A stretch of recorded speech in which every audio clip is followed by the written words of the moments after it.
where you're at. You don't know what you don't know. On Friday, I talked about upgrading ourselves. We upgrade our cars, we upgrade our clothes, we upgrade our homes, but very few of us take the time to upgrade ourselves. We must take the time to invest in us, because anything that you do not invest in, you cannot expect a return from. Would you like to hear one of the greatest lessons I heard about this topic? The most successful people that I know work out of overflow and not overwork. They've taken the time to build up their personal reserves so they don't become depleted when they have to give out to so many people. And you will never know when a situation will arise where you need to dig into those reserves. You have to have them pre-built up in order for you to have some reserves to dig out of.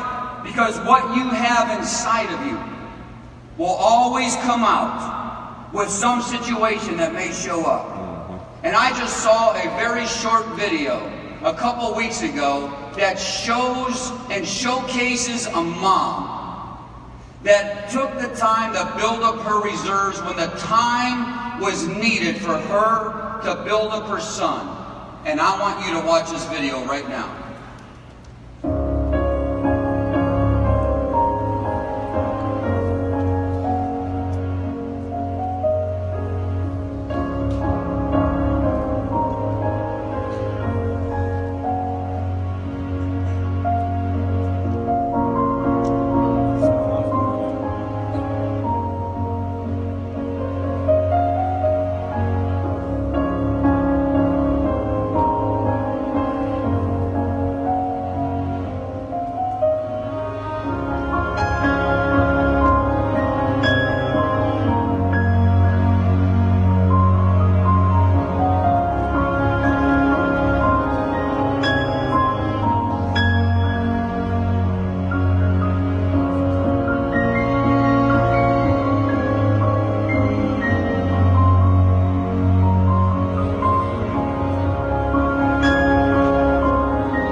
What would our lives be like if Thomas Edison's mom didn't have those reserves at the very time that he needed to hear something?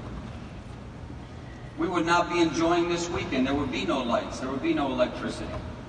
It's important, folks. You must work out of overflow, but before you have overflow, you first got to be filled up. And you can't get filled unless you feed yourself, and feeding yourself must be something that you do intentionally.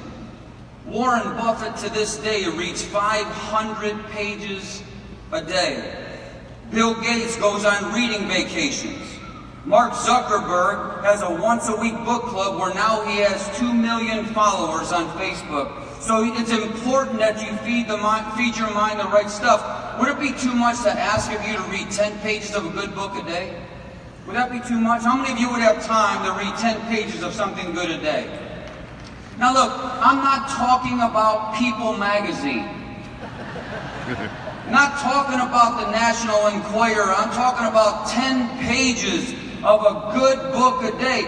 Look, if you read 10 pages of a good book a day, that's 3,650 pages a year. That's about 10 to 15 good books a year.